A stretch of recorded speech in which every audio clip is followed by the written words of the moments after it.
which stands, one nation, under God, indivisible, with liberty and justice for all. Next on the agenda is the approval of the agenda, where in one motion we will ask all the items that are on the consent agenda. And before we vote on that, I will go through each individual item, so if you want one of them taken off the consent agenda, just raise your hand and we'll be glad to take it off the consent agenda. So with that said, who would like to give us a start of what to put on the consent agenda tonight? Like I said, this evening, make a motion to accept items number 1 through 13 on the consent agenda, and I'd like to add resolution number 7258 to as item number 20 to the community development report. Which one are you at? That's The new resolution 7258. Oh, yeah, yeah, okay. Okay, so what we've got on the consent agenda tonight is number 1, the city council meeting minutes of February 28th. Number 2, the council work session minutes of February 28th. Number 3, claims and bills. Number 4, amend the 2022 fee schedule, reference park dedication, ordinance 270, third series. Number 5 is approval of resolution reestablishing precincts and polling places, resolution 7253. Number 6 is approval of resolution designating polling locations for 2022 elections, that's resolution number 7254. Number 7 is approval of Hennepin County 2022 special event permit for Long Lake Rowing Crew. Number 8 is LA 21-61, Eric Volkstrom, on behalf of William and Sue Dunkley and Eric Volkstrom at 2710 Pence Lane and 2709 Walters Port for the roadway easement amendment. Number 9 is LA 22-7, Alma Homes LLC, on behalf of Andrea and Garrett Gronberg, 65 Stubbs Bay Road, North, variances, resolution number 7256. Number 10 is appointment of planning commissioners, confirmation of planning commission chair, vice chair, resolution number 7257. 11 is approval to hire a mechanic. Number 12 is 21-14 sewer rehabilitation, final pay request, project closeout. And last but not least, number 13, space needs and facility study for the current public works building. So is there any of those items that anybody would like to have taken off the consent agenda tonight? Okay, seeing no problems on that, I've got a motion. Do I have a second? Second. Councilmember Johnson. All in favor say aye. Aye. You know, that passes 3-0, and we added the number 20 to the community development report, and that's number resolution 7258. Nice to see the promotion from within on the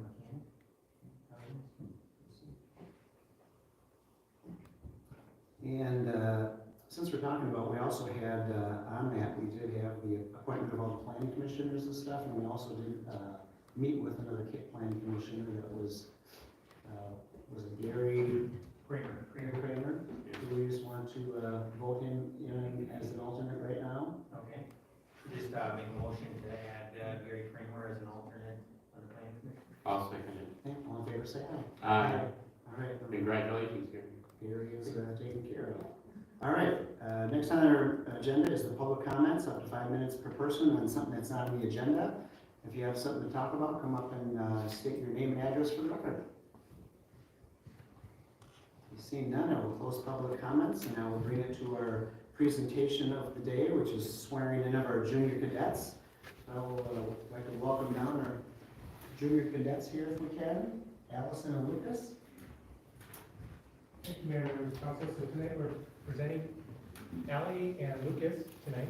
And Alex, do you want to come up and just give a few minutes, if you don't mind, Mayor? Just tell us what GTO and what the program is. So my name is Alex.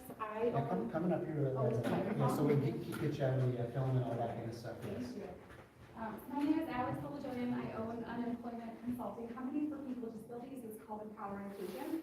And our company has had a partnership with Orono PD for several years now, where we do an internship once or twice a year called Growth Through Opportunity, or GTO, as we more commonly call it. And it is an opportunity for interns to work at the police department, doing all sorts of tasks from ride-alongs to cleaning squad cars, so that they're building employment skills and building their resume for future employment opportunities.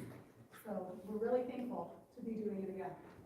And Chief, could I just add, so my name is Chris Fisher, I'm the deputy chief, I, do whatever the boss says. But we brought this, we partnered with Alex and, Paul, her partner here from when Alex was a teacher at the Orono schools, we partnered because it meets some of the objectives that our police officers have through the Peace Officer Standards and Training, Minnesota, board that governs us. So we're able to better train our officers by having this program in-house. Our officers spend time with people with various disabilities, maybe it's autism, or maybe somebody had a traumatic brain injury, or you could go through the list, where our officers spend more time working every day with folks who have different abilities, disabilities, who are just different people, but they're all very special and good people in our community. So our officers are training, they are growing and training, we do mock job interviews, we do all sorts of stuff depending on the cadet. So that, from the police perspective, people ask, well, why do you do that? That's why we do it, because the chief sees value to our officers and gaining more experience working with people with different abilities and disabilities. So I just wanted to add that. Yeah, very true, and everyone has loved it so far. Many of them are employed in Orono, or in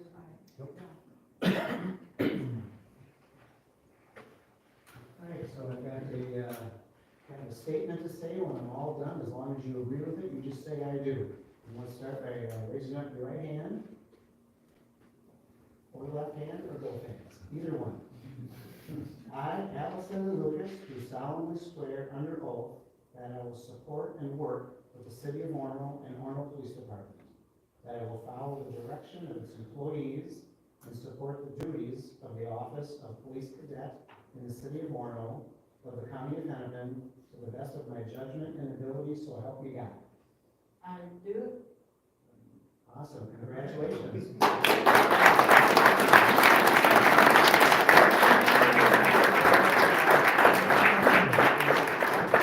Andy, you got a camera? You guys come on up, you want to take a picture? Let's go back here, get a picture with the, get the council members down here, and our fabulous police staff and everybody, come on in.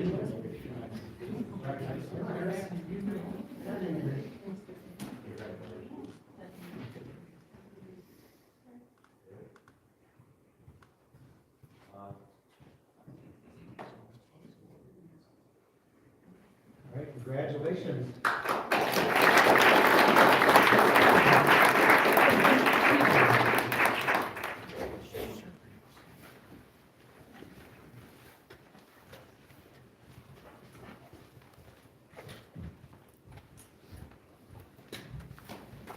That's awesome. Thank you, Chief. Thank you, Allie and Lucas. Okay, next on our agenda is our finance report. So let's see if Ron's got a slide or two for us. Okay, well, we got a minute. We got everybody kind of moving out of the room here, so take your time. Congratulations, guys.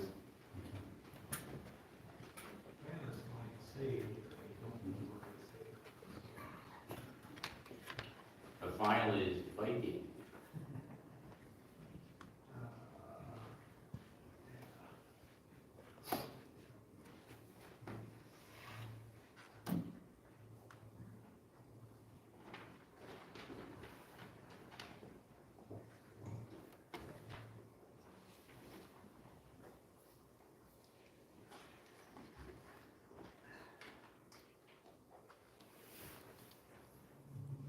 Mayor, we could circle back to that. Okay, let's circle back to that. So let's, why don't we, and Ron, if you find it anytime, just let me know. Otherwise, you found it? Okay.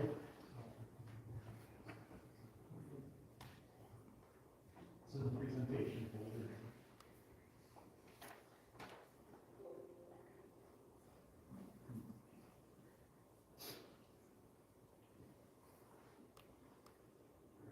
All right, here we go.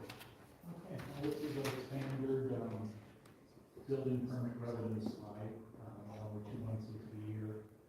You can see where, look, January, we knew we were down from the previous year, but February, we're a little above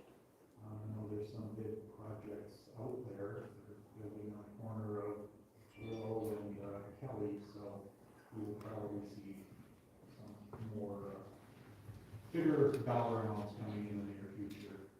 Right now, we're at 11% of the budget. For some reason, when I go from my graph in Excel, where I say that the budget for all building permit revenue is $595,000 for the year, it does not show up when I convert it to a PowerPoint slide. We're at 11% of the budget for the year. We're about 16% of the way through the year, but this is the slowest building time of the year, so I think we'll still be okay. I was going to have a second slide for you tonight, but I will just give you the highlights of that. You'd be surprised to know that we're actually getting close to the time where we're going to start working on next year's budget. We'll try to have that out with the staff by the end of May. See, this was the slide I was working on. It's not pretty, thank you, Jeremy. But there are some concerns out there, and this can affect the building permits as we move through the year. So, inflation, 12 months ago, we're 7.9% from February 21 to February 22.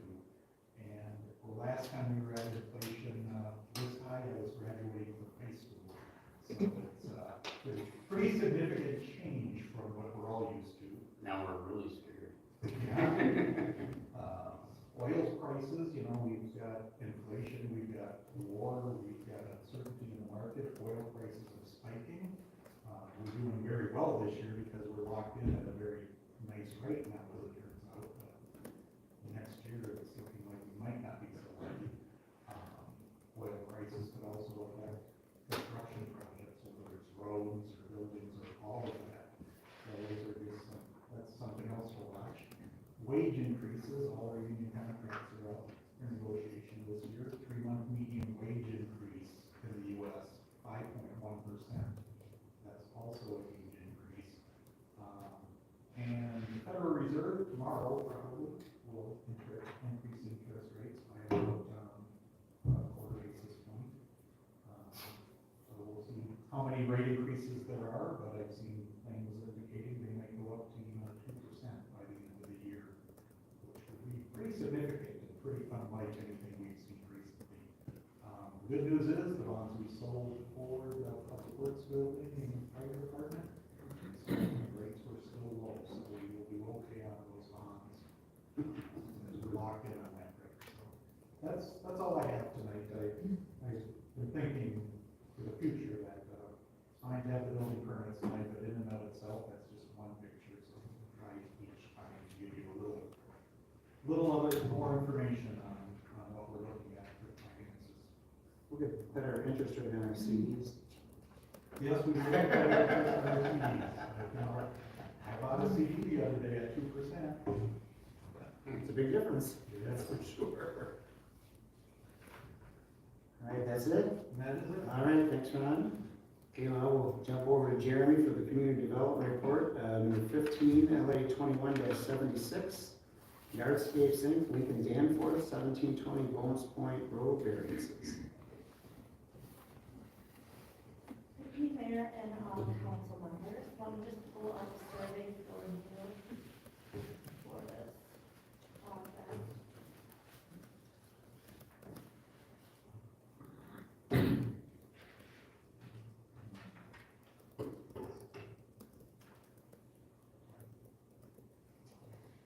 So in front of you tonight, the applicant is requesting a variance to reconstruct a retaining wall in the 75-foot lake yard setback due to the changing of material from a concrete wall to that boulder wall, as well as a new footprint along the north side of the wall here, indicated in the image in front of you.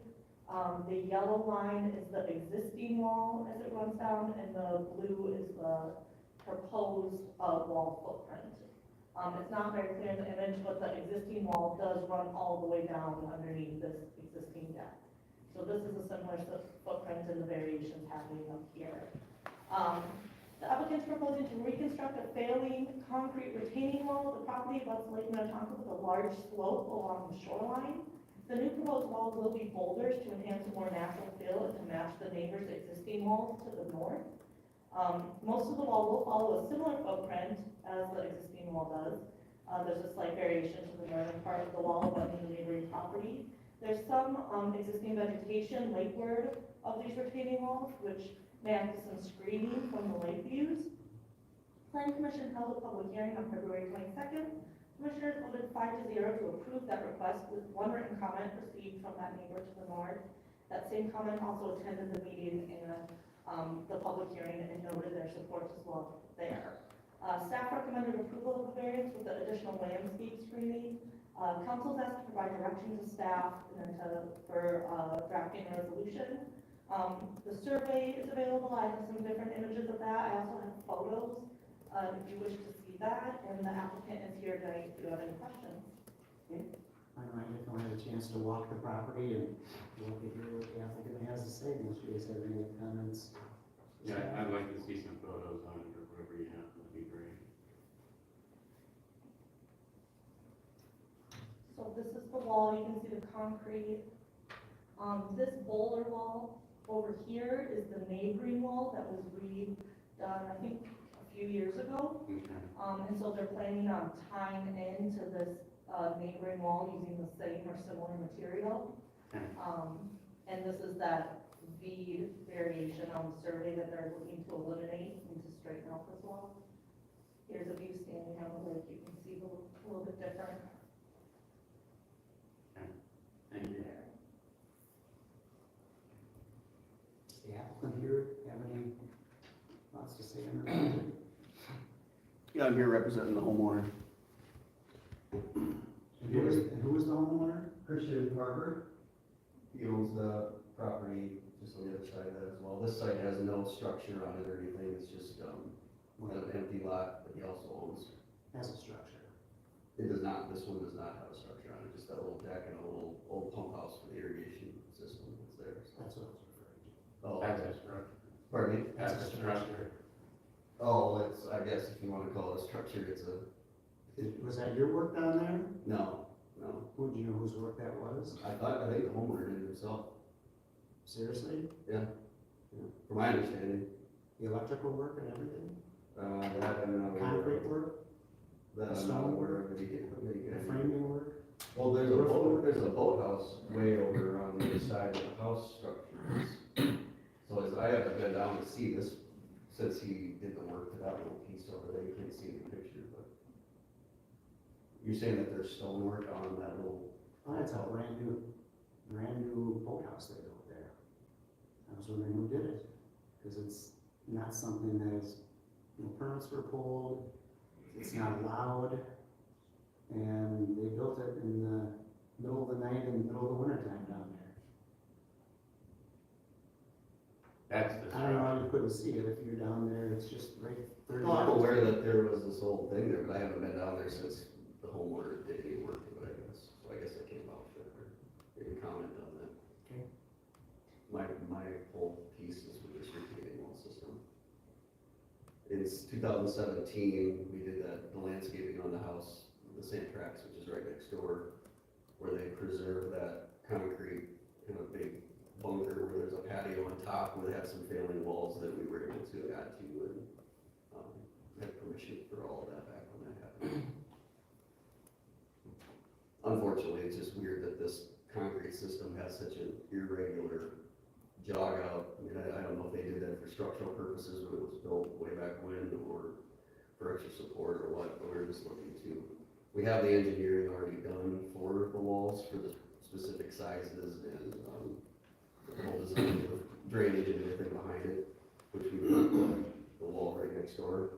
Well, as it almost relates to the boathouse, we've had people who have little boathouses and little storage shacks that want to move them, and we've never let them move them. We've had them in the floodplains, we wouldn't even let them move them a foot. We've made them raise them in the exact same location, no bigger, no taller.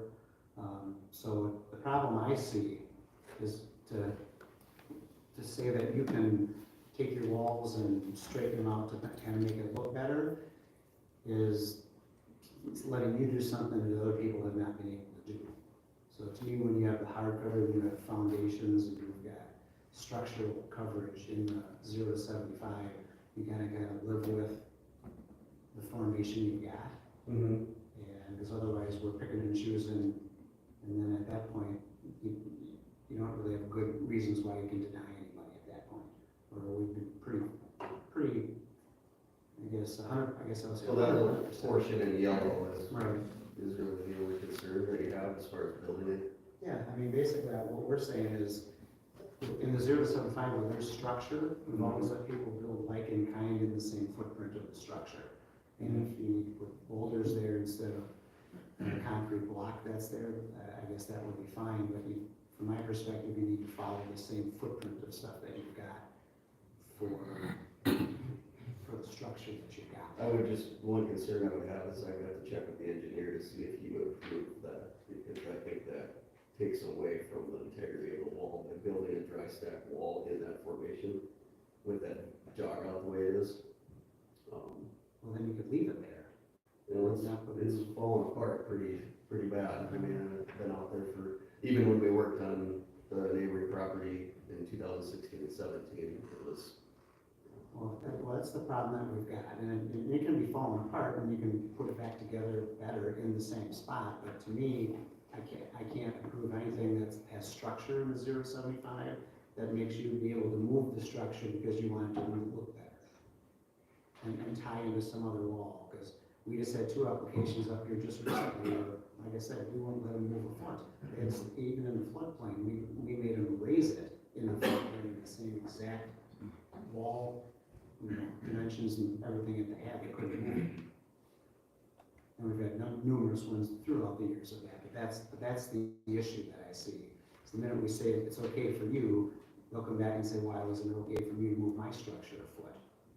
And I don't have a good answer for that at that point. Okay. I mean, as long as it's structurally sound, I mean, I wouldn't be opposed to you building that jog out, but the photos that you see are, it's pretty convoluted mess, and I'm not even sure what they're thinking when that was built to begin with. Just the way that was all pieced together, because there's a lot of. It's very weird looking for sure. I mean, it looks like it's got full integrity, but it looks weird. Yeah. Can you go back to those pictures? I mean, I wouldn't necessarily be opposed. I don't think it's necessarily, the reason for rebuilding this isn't necessarily all for it to look pretty. It's more so just because it's so hodgepodge and falling apart that the homeowners wanting to just make it long-term and really lock that hillside in, because it just kind of continues to fall apart. And there is a catch basin that's in the middle of the yard up there. I'm not even sure if it functions, but it does daylight through that wall, so we would probably want to run that, definitely daylight that regardless of whether it's functioning or not, just to make sure that it's still there for whatever water it could possibly make its way through there. And there's one on the flat side, that's right where it joins up with the neighboring property. Any other questions for the applicant? Yeah. Yeah, I'd have to investigate that, because part of that might even be from the neighboring property. There's no sign of any erosion from the pipes, it's mostly just from where you can see where the wall's falling apart, where it's mostly like there's no water actually getting through those pipes at all. And the footings for that deck are back far enough where that wouldn't be,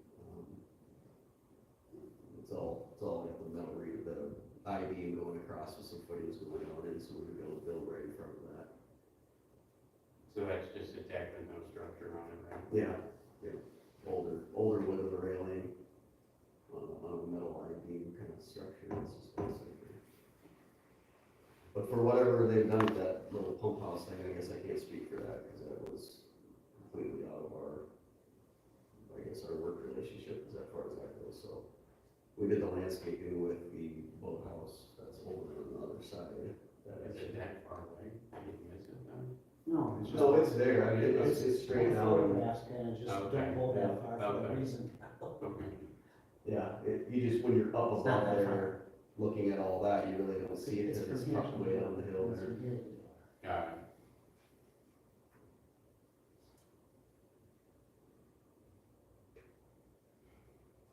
Any other thoughts for the applicant, Matt, for you at all?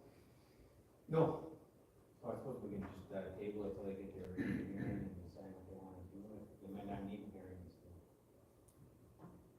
Yeah, if there's even a way to build it that way, I mean, it's got, it's an interesting, some of those little jog outs aren't even actually retaining, you know, they're just more of a freestanding little jog that's there, maybe we can even leave that there for all I know, without, start taking it apart with the backhoe, it's finding, getting down to footings, getting down to, I just want to clarify, changing it from the concrete wall, the block wall, to the boulder wall is still seen as a slight expansion and will require variance. So there's kind of two things that trigger the variance review for this project. One is going from a 1 foot deep wall, concrete block wall, to probably a 3 or 3.5 foot wall boulder footprint. That's considered expansion, so that needs a variance. How deep is the boulders now? It depends on the engineering that requires Well, how big. Yeah, but if you the said they're building is. gonna use the boulders like next door. Their engineering calls for about a 3 to 3.5 foot boulder at the base of the wall. yeah, and so then it narrows down. tapers just for the integrity, we're using Yeah. berry, there's a certain quantity of berry material, size of material, and then as you stack up and Yeah, come up with your drain rock and everything like that, you can start to downsize a little bit, but there's certain sizes that we spec in for just long whatever we need. and I'm sure it's just a spec on the engineer, but it calls for about 3.5 foot wide boulder. So that's one variance. The second variance is the new variation of footprint that you see on that north side, is where the existing wall kind of jogs out and they're proposing it to go straight. So, even if they, realign the boulder You still or the have a new lot retaining wall, wider footprint. yeah, to follow the existing footprint, just widening it due to the material, you'd see it again for that variance as well. Unless they do the lifetime. Yeah, Then yeah, they like don't need another, a variance, because they might decide after looking at their engineering, they just replaced what's there. In the same footprint, same in the same width. Right. Yeah, it's hard to know really what's behind it, I mean, if that, we run into surprises all the time. I mean, everything Old looks- concrete structures like that, where there could be a lot more footing, a lot more block work under grade, and we never even know it's there until demo. Well, I'm very suspect that it's, I mean, to me, it looks, the integrity of what's there is fine. They just want a different wall. I mean, that to me, what it looks like.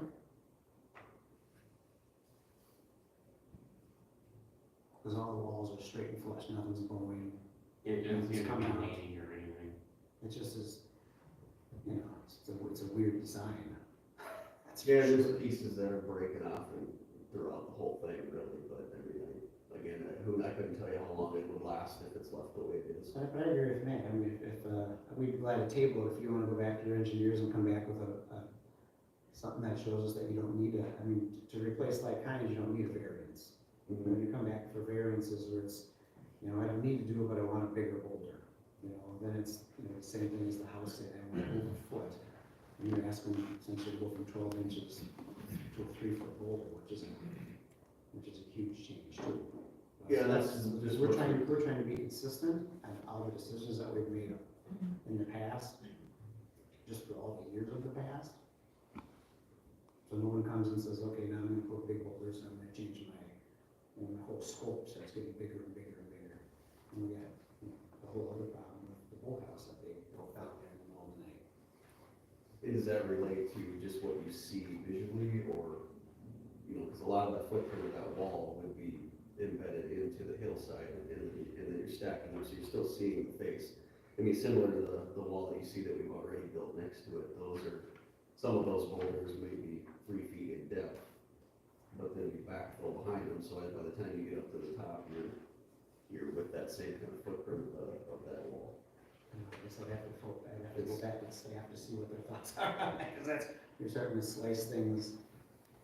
we measure the footprint of the wall, the footprint of this wall. So the wall that they have today is 1 foot wide, deep at the footprint. That would be the bottom boulder. Yeah, that's what we would Yeah, the measure face. from a footprint standpoint. And so even if they followed the same exact shape, widening it would trigger a variance. So basically, you got a foot to work with, is what I'm hearing. Without, yeah, to be like in kind where no variances would be Yeah. required. So we can, if you want us, we can vote on it, or we can go back to the drawing board a little bit. It's up to you.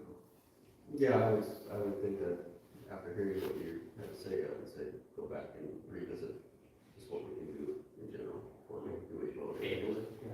You want to make a Sure, motion to we'll table make it? a motion to, table LA 21-1 in favor, say aye. Aye. All right, we'll see you when you come back. Okay, that brings us to number 16, LA 21-77, PKA Architecture on behalf of Long Lake Mowing Crew, fee waiver request reimbursement funds. Hello there. You want to tee this one up, Jeremy, or? Yep, so, as we know, we've had some proposals by the Long Lake Rowing Club, for, the construction of a boathouse, in a partnership with the city at, Summit Beach Park, which, culminated a few weeks ago in the club, submitting a conditional use permit and a, text amendment, application. The applicant is now withdrawing, those applications and has asked for the fees associated with those applications to be waived, and also would like to present to the council some of their thoughts. I think If that's okay with you, just some remarks, and we'd like to clear up some of the misinformation that's out there as well, and I assume you vote on whether to refund the funds or not, so we appreciate that. So I'm Rob Burrell, 2740 White Oak Circle in Orono. My family has been an Orono resident for 19 years, and we've been associated with LLRC in many different capacities for the past 7. First of all, I'd like to thank Orono Parks, Orono Planning, and City Council along with city staff for your time, your energy, and willingness to explore the idea of a community rowing center at Summit Park. We sought this public-private partnership for a community rowing center. It's a property we didn't even consider until an outgoing city council member suggested the Orono Parks Commission and Council were looking at the park for some much-needed improvements. We might like a partner to get that done. We proposed a self-funded public amenity to our community and users of Summit Park. We offered the city something we wouldn't have to pay for, and we asked for a place to put it. In addition, our organization paid for all the planning and documents, financed through the sale of some of our equipment, through fundraising efforts over the past several years. LLRC was an applicant asking for permission. On March 1st, the Long Lake Rowing Crew Board of Directors voted unanimously to withdraw the application for the public-private partnership. Since our organization was founded in 2014, a primary goal has always been to create a permanent home on Long Lake to ensure our long-term viability in the Orono Long Lake communities. For the last 5 years, we've run down countless potential locations, including undeveloped lots, private homes, Nelson Park, even pursued adding to the site at Birches. The city of Long Lake has closed the door on Nelson Park and the Birches option, and the area of park that could potentially support structure is now part of the park's Frisbee golf course and adjacent to several storm runoff ponds. Nelson is a long-con natural area subject to permanent land use grant requirements through the grant contracts administered by the Minnesota DNR. The city of Long Lake was reluctant to let us add additional boat rack for storage on the Birches property, nor could we modify our existing racks with protective roofs over our boats, citing ordinances that limit boat storage and outbuildings on lakeshore property. Residential properties on the lake are pretty much out of our price range as a nonprofit. Taking on that kind of debt would be fiscally irresponsible. So some of our goals for a permanent home were to enhance our community outreach and invite the community into our programming, safe and secure storage for our rowing equipment, create a training facility that can be used for indoor rowing, continue to be a valuable resource to the greater Orono and Long Lakes community, and to continue to build leadership among our youth, adult rowers through involvement with our community. We did take feedback and we received from the Parks Commission and City Council on what other elements LLRC could include for the greater community as part of this project. During these meetings, a number of residents indicated a desire to help LLRC find alternative locations to Summit Park. Lots of people said they didn't like the project but wanted to support LLRC. We've thought about rowing with them, want our kids to row someday. We were encouraged by this because it indicated to us the community is vested in keeping us on Long Lake. This is important because some people have made it their mission to vilify and discredit us in the last few months. Our board, our leadership, our rowers, our families take our role as a community organization extremely seriously. And at the end of the day, we were still only asking for what was possible. And we were encouraged by the city to go through the process to find out. We invited members of the community to join brainstorm alternatives, encouraged anyone who felt strongly about it to reach out to me personally or through the Long Lake website. We were encouraged by multiple promises from residents, like this one. The community isn't against LLRC. I'd be happy to support and attend meetings so the community can better understand what the current hardships are for LLRC and find solutions. Despite a lot of these promises of engagement, we received no helpful support. We've made some inquiries, yet nobody was interested in helping come up with alternatives. So based on feedback that we received from Parks and Council, we incorporated a host of public amenities in the community boathouse plan, which will be open to all, including a permanent public bathroom, outdoor shower, drinking fountains for people and pets, access to lakeside observation deck, sheltered space outside for personal kayaks, SUPs, and canoes, access to the LLRC launching dock for personal kayaks, canoes, and SUPs, a bike rack, a community accessible conference room, indoor rowing fitness classes through our partnership with Orono Community Education, potential for additional on-the-water learn to row classes through Orono Community Education, community rowing center open houses, potential for community events to be held upstairs in our rowing center space. We are also open to assisting with whatever type of playground Parks Commission would like to build at Summit. We originally suggested a roughly designed natural playscape as part of our original sketches. Once our application was accepted the week of January 4th, we secured a meeting space and set a date and time to hold a meeting for neighbors and Lakeshore residents that the Long Lake Fire Department had approved, but because of COVID, and it indicated it couldn't be big enough for a public meeting. So I reached out to park neighbor Mike Feldman. Mike and I have had a really cordial and respectful relationship over the last few years with his role as a member of the Friends of Summit Park Group. Mike indicated we probably wouldn't get much turnout due to kids and winter sports, COVID, snowbirds out of town, and I understood that. So based on feedback, we decided to hold off until after Planning Commission had a chance to review our application. Mike had CC'd a couple other residents that I should reach out to. He also suggested we just email our entire application packet and let this other resident distribute it. Well, I responded, introduced myself, and respectfully declined to forward all of our plans and information before it's made public by the city. This resident is not an LLC spokesman nor is he a representative, so it's unreasonable to suggest that we'd agree to have anyone else try to represent us with something so important. We've always tried to engage with the public in person meetings, present any plans or materials, and a meaningful dialogue. We did this pre-COVID with 2 meetings for Lakeshore residents at the fire station, 2 Parks Commission meetings, 1 City Council meeting, and countless individual meetings in person and on the phone. The response I received was unnecessarily rude, a personal rebuke, and questioned my integrity, my leadership, ethics of LLRC's leadership, and suggested we were taking a backdoor route around proper legal channels. Despite this, I offered to meet with them, but they've never agreed to meet or a phone call from anyone. Mike also did introduce me to another resident who was very active on community social media in the run-up to January 18th Planning Commission meeting. Our club director and I had a Zoom call for about 45 minutes, and part of it was productive. We thanked him for his view and suggestions. The next day, he was back on social media, misrepresenting our discussion on a number of topics, including the discussions about utilizing our upstairs training space. Despite indicating that a rowing machine room could be made available, the resident falsely reported that LRC had no plans to let anyone outside the team use that space.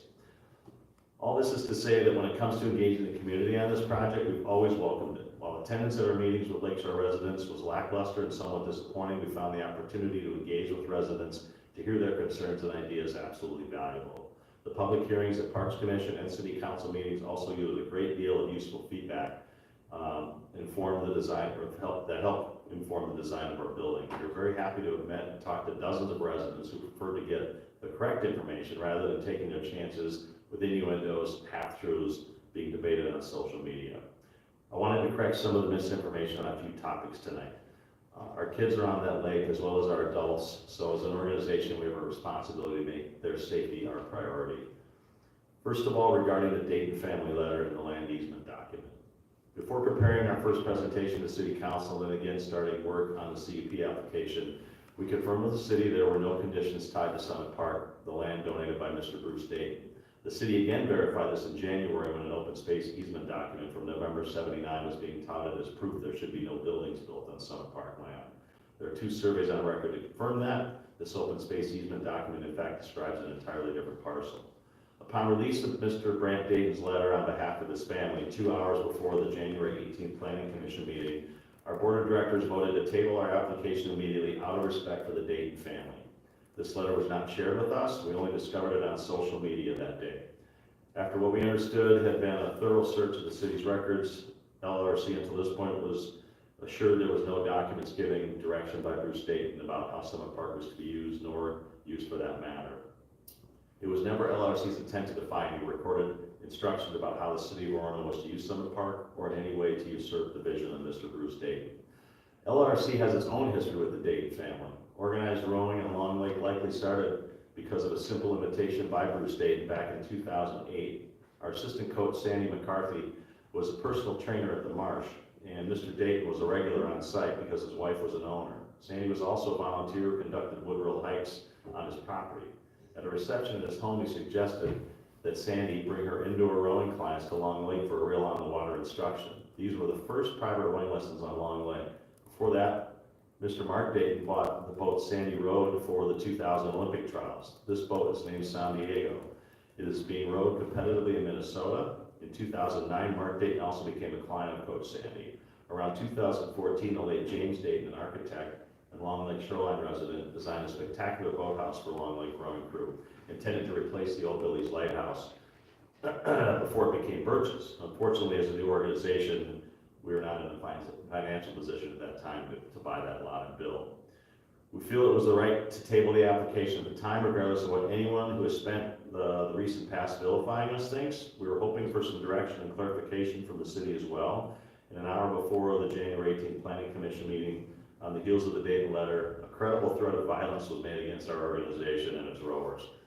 In light of that fact, some of the lake users have routinely harassed kids and adults on the water. The decision was made to pull all of our speakers we'd lined up for the evening, the adults, community people, residents, especially the youth, and not expose them to the rapidly deteriorating environment, and we're glad we did it. Here's some corrections to statements made on social media. I'm going to just read a few of these. I'm not going to read them all. We are not a commercial organization. We're not a private club. We are a nonprofit-driven 501c3. We don't have deep pockets, as has been suggested. It was suggested that Mayor Walsh and I were buddies. Although I've enjoyed getting to know him at LRC's Mayor's Challenge race during Birch's Fall Fest in the past, I roll with the mayor anytime. We have one full-time coach, 5 part-time coaches, and a part-time director.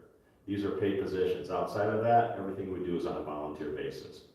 Anyone can row with LRC. It's not a closed group. There is no application process. We are not like a country club. There is no screening to see if you are qualified. No tryouts. Just come with a willingness to learn. Over the past several years, more than 400 people in the community have learned to row with Long Lake Rowing Crew. We do not operate at Birch's for free. We pay rent. We do not have full unfettered access to Birch's parking lot. We have 15 spots up against the fence, and we also park in the cemetery on Monday and Wednesday evenings. Just like any other sports organization in town, people pay a fee to participate in our programming. Our fees are compatible and comparable to those of other travel sports teams that cover staff salaries, rent, our ongoing equipment replacement costs, and upkeep, gas for our safety lunches, and insurance for our boat trailer and our fleet.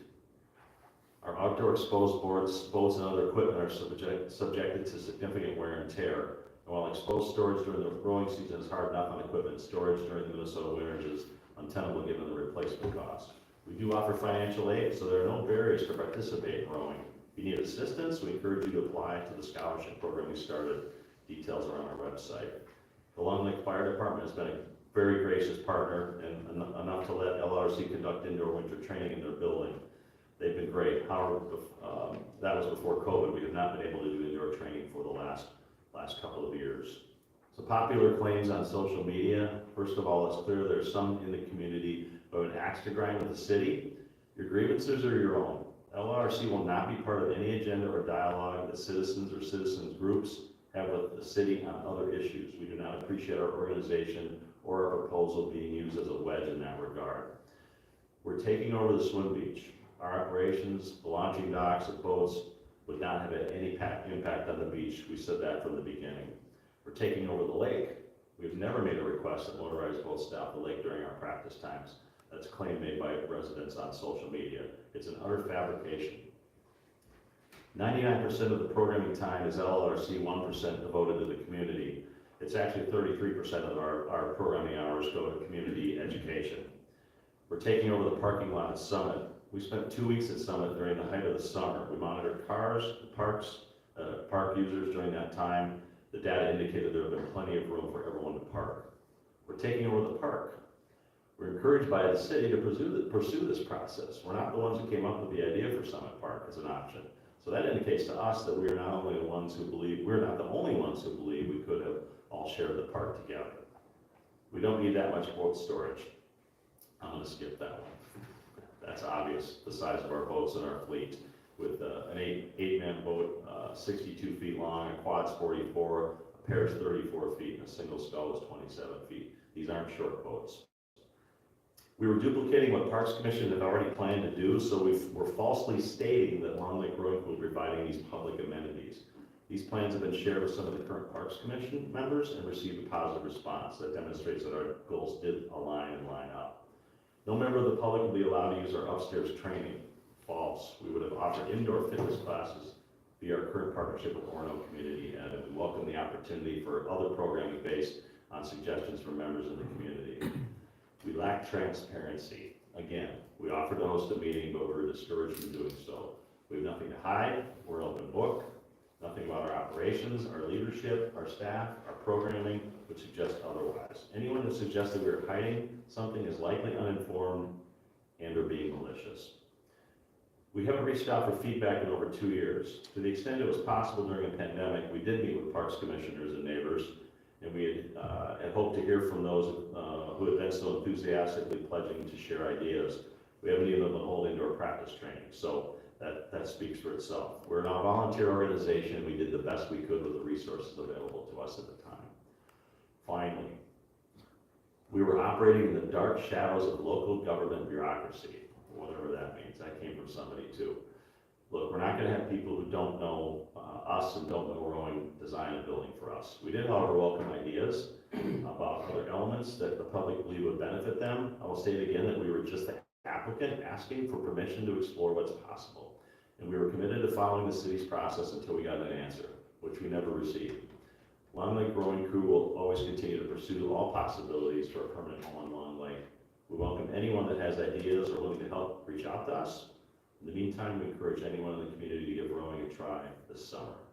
I want to thank you all again for your time. I really appreciate it. We appreciate it as an organization. And based on where we are in the process, we do respectfully ask that the requested funds be refunded if you see fit. So thank you very much. Thank you. Thank you for all the work we do in the community too. It is a great program, that's for sure. I'm no good at it, but the one time I went and raced, I was not very good at it, that's for sure. Any thoughts? How much are the fees that have been paid so far? It's in your packet there, but, they're asking for $1,500. $975 in an application fee, $275 for a zone text amendment, $250 for a 2-hour site visit to the Wayzata Beach initiated by Orono Park Commissioner and to staff, with Peterson and Keller Architects. I will say we had, when we were doing when the school next door put on their addition for their activities center, I was a big proponent to waive the building fee for them, because it took a lot of money to raise to get that thing built, a lot of work. I was overruled in the council because they said it would set precedent, and we are not just willing to do that, because then we're picking and choosing, and I think that's where the issue comes to is really that. But I appreciate all the work you guys did do, and I appreciate what you guys do for the kids, just like all the other organizations out there, whether it's the hockey people, the soccer people, the lacrosse people. You guys are part of that whole fabric in our community, so I appreciate that. But I think just because of the fee issue, and setting kind of a dime down who I should give it back to or not give it to or agree to do that, I think it just puts us in a tough position. So I don't think we're in a position, or I wouldn't be in favor of a position to refund that because of those issues. Yeah, the process has fees, and it, the process didn't work out, but I don't see grounds for refunding it.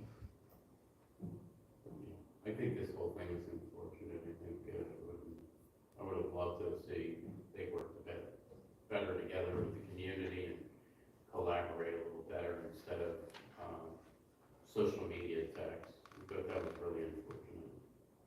So it's disappointing.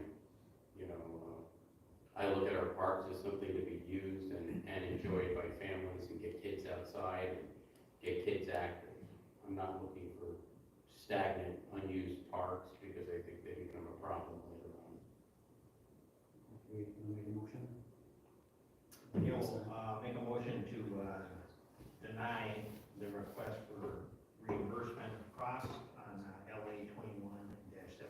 Councilman Johnson and. I'll second. Councilman Crosby, second. All in favor, say aye. Aye. Aye. All right, thanks again for all your work, guys. Thank you. Thanks. All right, that brings us to number 17, which is LA 22-2, Jim Hillier, 1245 Arbor Street subdivision sketch plan. Jim, thank you. Yep, okay.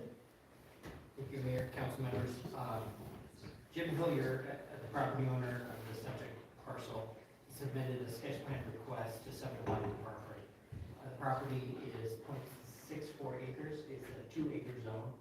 And so to approve the subdivision here, you'll either need to approve variances or approve a comprehensive plan and zoning map amendment to make the property conforming. Staff doesn't support the variance request or the zone change because it is consistent currently with the comprehensive plan. Planning Commission concurred with those comments. At this point, we're open to any feedback. The applicant can make any application he chooses. But at this point, staff cannot support it because it's not consistent with the comprehensive plan or the zoning ordinance. And I think I started off. I think Jim is here, yeah. Mr. Hillier. He came in at the last moment, so I saw him. You want to come up and say anything about your application? I think, well, I already did, but can you expand it? Yeah, sure. Jim Hillier, 1224 Carter Street. We're looking to subdivide the property next door to our existing home. The motivation was to accomplish some of the goals of the comprehensive plan, and because this is zoned 2-acre urban estate, which is, personally, it was never intended to be that. It was a neighborhood, the city hall was there, we got an art center, we got a school there, middle school. All this, it was neighborhood. And all we're trying to do is to achieve some of the goals of the comprehensive plan, and because the zoning is zoned that way, it's a little conflict there. And the response I got back from the planning commission said, well, let's just kick it down the road till the next reread. And you guys have looked at it in the past, in 2018, when I bought the property next door to mine. I bought it for that reason, to do that. And that's all I'm asking. So that's what I'm here tonight. And that's pretty much all I have to say. All right, thanks. And I know I've met with you and your wife too over there and kind of went through, you know, every jujitsu angle that we could kind of come up with, but I think this is like the third precedent-setting kind of conversation we're having tonight. You know, letting somebody move their wall in the 0.75, it sets precedent issues. Giving back people fees for things that don't work out sets precedent issues, and this is kind of the same problem. Even though those parcels came together under very interesting circumstances for sure, right? There's a story there for sure. But to let people divide their lots into lots that are then not compatible with the zoning there would set precedents across the entire city. And then we gotta decide, well, do we just wanna change the entire zoning for your entire neighborhood because of that? And that's the issue. And I think because we've set our parameters with our zoning map and with our comprehensive plan, that we've kind of set that we're not gonna go that direction. And so we're kind of back at that same point again. So I don't know if anybody else is, it's just more of a story than the whole issue. Yeah, no, I mean, I'm coming from the same point. We see this in different variations on a regular basis, and we've been very consistent about not making special exceptions for the reasons you cited. Yeah, we'll get more into it. Well, I don't think they want a motion on this, you kind of just want direction, is that what I'm saying? Just direction, it's not a formal. I guess that's about as good a direction as we can give you, is it probably, It's not gonna fly. it's it probably wouldn't work, just because of all the reasons we kind of said. Maybe sometime in the future will it will, you know, but it just isn't today. Our comprehensive plan, next comprehensive plan conversations started in 2006, 2026, 2027. Yeah. I appreciate you agreeing it. I'm gonna still move forward and do what you guys committed to the comprehensive plan. I'm gonna build another house next door, not two, not divide it, because that's what I believe. And kick the can on, that's good. Yeah, when we did this last comprehensive plan, Jim, we had a whole lot of community that are involved in helping kind of form that. I was there. Were you there? Oh, okay. So your memory is better than mine, but you were there, so. Okay, I provide a lot of pride. okay. Okay, Thank you. thanks for coming, you bet. Okay, I'm gonna move on to the extra one that we added, Jeremy, number 20. We're gonna kind of go ahead a little bit, but that's your resolution 7258, resolution supporting housing and local decision-making authority. Next, legislature issues. Yeah, Mr. Mayor, council members, the last council meeting, the council had asked me to provide a little bit of information in terms of some legislation that's running through the process. That relates to affordable housing. There's some proposals that are trying to mandate basically higher density in our areas. There's a number of concerns. All of these would be coming from the state and then applying to the city. One of the, and I've been actively watching these, one of the things that the league is putting out is a draft resolution and asking cities to approve it. Basically, it says that while we recognize the concern or the issue of affordable housing, we do not want to, we don't think it's appropriate as a city to give up local government control where elected officials make the decisions for the local neighborhoods. So that was the resolution I put in front of your desk this afternoon. And with your approval, we'll send that on to the league and it will be included. It's definitely consistent on what we want. So what's going on at the legislature, just so everybody knows, is this just kind of came on here at the last moment to approve, is the legislature wants to take the decision-making, that some of the decision-making processes we have about putting higher density projects in your city, they want to take it out of our hands and have the state tell you, you're gonna put this big apartment complex over here, and you don't get any choice about it. And so we're telling them that the local community is the one that need to keep that control. We understand our communities better than everybody, and kind of what we've created in our communities, what we're continuing to move forward with, and that's what basically what letter is saying. And the communities all around are signing the same letter, so they wanted to make sure that Orono was on board with that as well, which we are. So Keeping work control at the local level. at the local level, Yeah.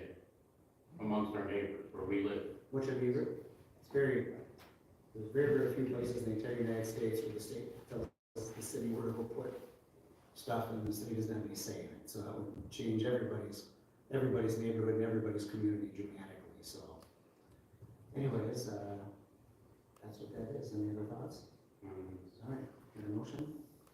Make a motion to approve item number 20, 7258 resolution.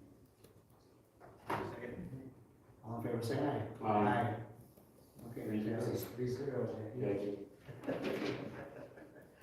Okay, we will come to number 18, which is our Big Island Dock license request of Joel Thule, okay. Jeremy or Adam? Me. Jeremy, okay. So you may recall, we received an application last fall to utilize our, at that time, newly created dock licensing program where the city would install the dock and then license it out to the inland Big Lake owner, to Big Island owner, so they would have access through the existing right-of-way network to their property. And so over the winter, I worked with the LMCD to gain a license, because they required a license from us first. The LMCD did approve that on February 23rd. And so from that point, we have an application, Mr. Toole, and he has asked for a license for the one boat storage unit that we have on our approved dock, which is shown in your screen.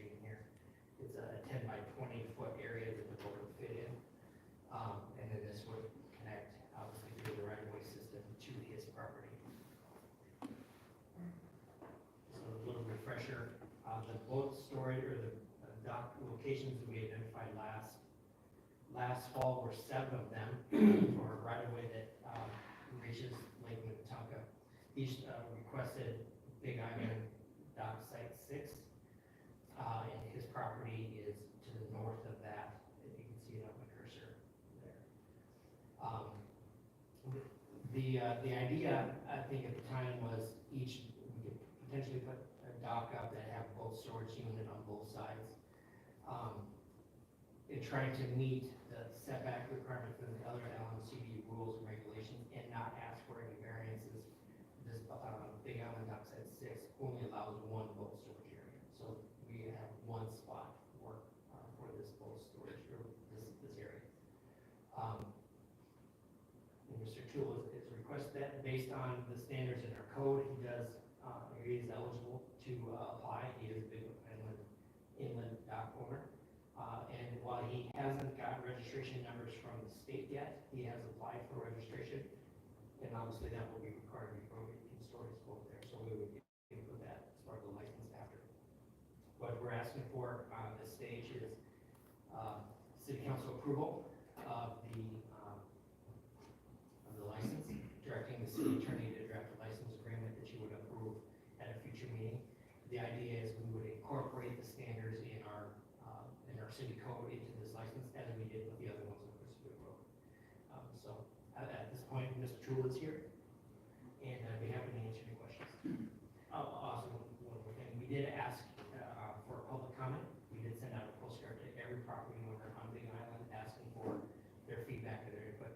And I've had quite a bit of conversations with some of them. And then also in your packet, you got 4 letters, and then over the weekend, or after the packet went out, you got an additional 2, and I sent those to you. Those are also on your desks. Questions for Jeremy?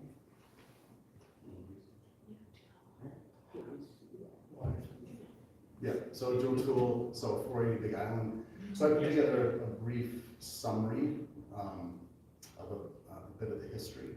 So started this process about 1.5 years ago. And so I think we're culminating to a point where most of the pieces and parts are there. So I'm here to answer any questions. As Jeremy said, I have purchased a new boat that does comply with the SBU of the location for the dock. Just waiting on the registrations that those numbers have been filed, just waiting on those from that standpoint.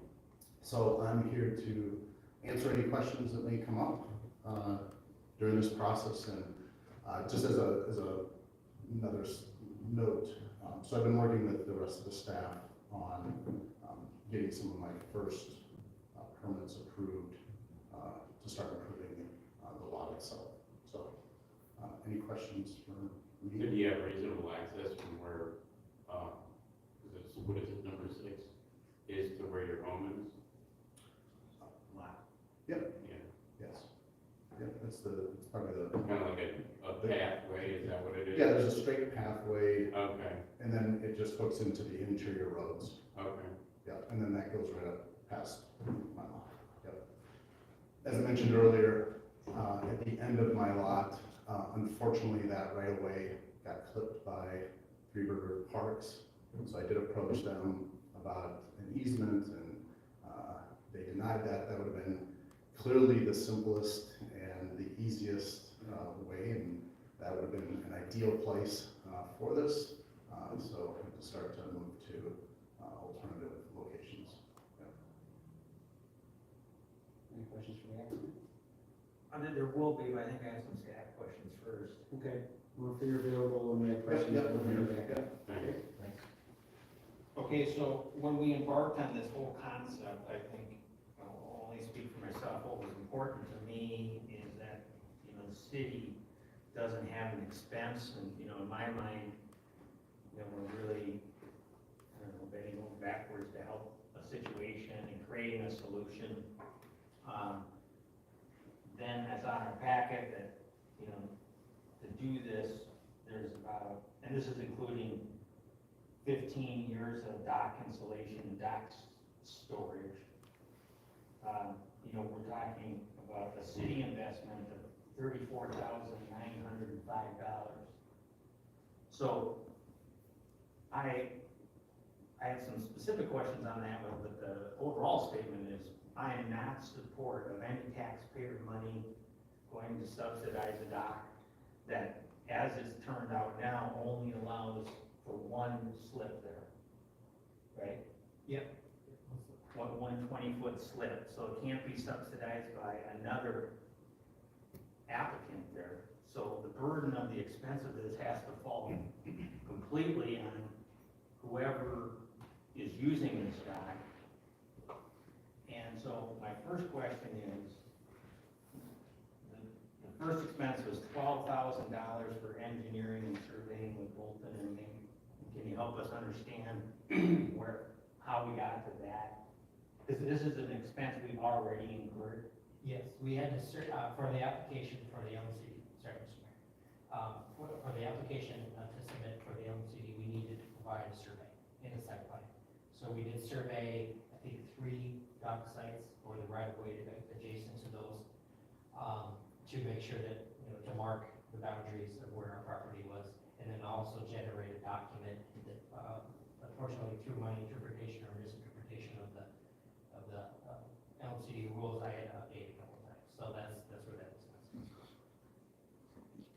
Okay, and so how much of that 12,000 was specific then to create this site? Was there any expenses in that 12,000 for other sites on the island? Correct. The initial, so the initial survey consisted of about 84 hours of survey effort, and that was to survey at the time 3 of the access points and the adjoining right-of-way network on the island. Why does that cost so much? Well, your surveyor's trying to establish control and then survey on a remote island, so, and transport. It was 8,400 divided by 3. It was about 12,000? That was the first $10,938 was the initial survey of all those sites. Then subsequent to that, there was about $1,800 in redrawing to meet the permitting requirements of the OSD. Okay, so we had, 10,000, we have $3,300 per site then? So there's 3. I wouldn't say we only did a site plan for one site, and so I guess the initial surveying work, if that's a third, plus the 1,800 for the site specific. So how much would you say just for this site? In engineering and surveying? How much do we have in there? Spread around 5,000.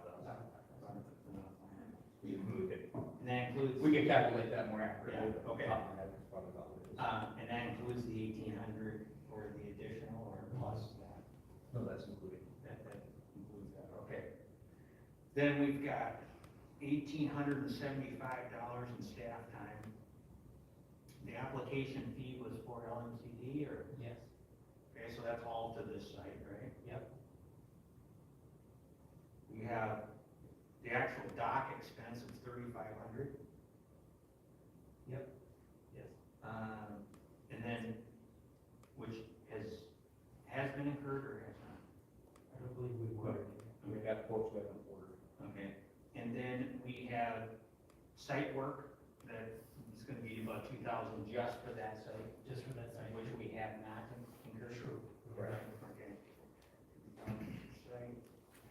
Okay, and then the dock is gonna cost us $1,000 a year in and out, Yeah, that's the estimate. right? Okay. So the city investment to get this is about $8,500.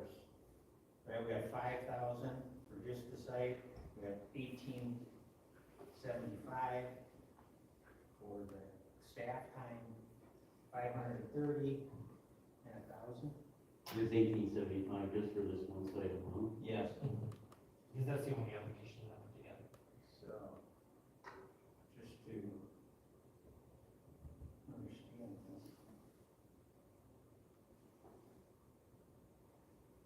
Okay, so that's 8,000 $205, right? And then the city, it's gonna cost the city $1,000 a year in and out, plus the cost of the dock.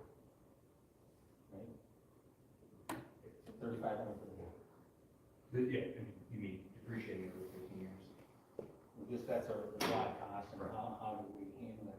So, every year, we have 1,000 for in and out, and then whatever we decide to depreciate this dock. Out of it, if there's not an applicant, does this dock go in?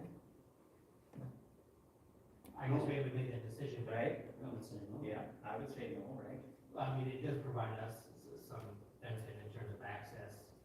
We've already had a couple of code enforcement issues that would be helpful if we had access to the dock, easy. Employees slipped through the water last year. So there's some benefit we haven't decided in terms of. We can always make that decision. Right.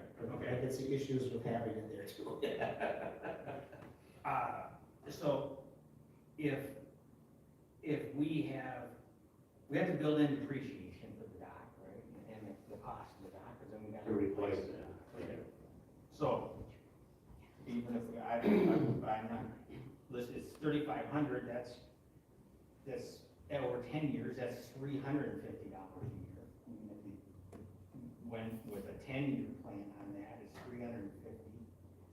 And so, that's $1,350 of our costs. We have a proposal of a fee of $2,327. But my proposal is for the applicant has to cover the city costs of $8,405, or we can get it specifically, to cover the city costs to have it there in the first place. And then at that point, once that's satisfied, then there's a yearly fee. Well, and I would maybe take it even one step closer, because there's still just wear and tear and people's time and what going on and out. I mean, there's just other intrinsic things that aren't gonna be dealt with. What about just looking at two, the higher of, what it would cost to go to, say, Richie Anderson's Marina and rent a slip for the whole summer? That has a cost. Yeah. This is the same thing, you're renting a slip, you're getting your own slip in a spot. And that, I think, Richie, I remember saying, right, that's roughly about, what, $7,500 a year? So I would say it'd be like the greater of the two, because that, to me, because if we're ranging to it for 3,000, that's subsidizing what you could go out and get it anywhere at as well. So, because we're not doing this just for fun, that's for sure. There's a lot of just other intrinsic hassles of getting stuff done and it breaks and just other issues. So I would throw that out there too, to say it's the greater of the two. Because I don't know if we quantify all the actual dollars for putting it on, giving them access to something. Yeah, because the depreciation, you also have to factor in inflation and everything else. With the cost of the replacement. What if they go out there and the boat breaks down and you have motor problem? I mean, there's just a lot of inherent things that are just gonna be there. And I think we gotta get the cost numbers. it's like if the cost is 3, it's like building a house, double the cost and double the time, right? It's gonna be, to try and get somebody out there. So if you're telling me it's 3, that means really it's 6 or 7. And that's getting close to $7,500 on what it would cost to rent a slip. Because I don't wanna be, so God, Orono's gonna rent a slip for $2,300, everybody else thinking, God, they're subsidizing what you can get anywhere else. So I throw that out there for discussion. Because I don't think we're discussing whether we're gonna go forward. I think we've solved this problem, we've committed to doing this now, it's what do we think is a reasonable cost? Right. Yeah, but we're not in the dock business. Well, I think if we're trying to do this as kind of a special circumstance more than anything, because it's Big Island. So I think we just need to concentrate on recuperating our costs and packing in a very generous depreciation rate to make sure that we're never gonna be on the losing end of dollars. So, what would be a reasonable time frame to pay off maybe some of the initial costs, maybe we go, these numbers should be worked out on your see where we're at, you know? Well, we know what it costs to rent a slip. No, I'm not talking about that, I'm talking about all the costs initially to get things set up, the survey and all that. Then you pack in, okay, the cost of the dock itself, depreciation, adjusted for inflation. Well,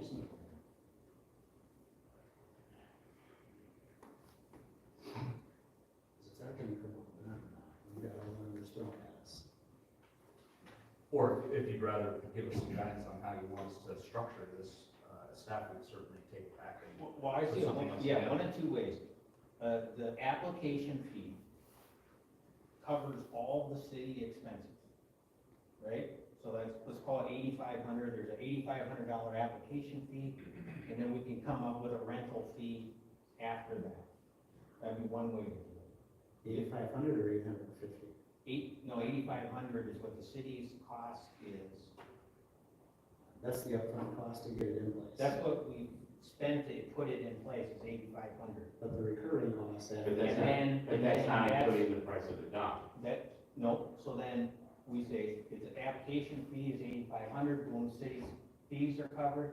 Then we're just dealing with the dock, the in and out, and a maintenance fee because of the maintenance, and that would be the annual.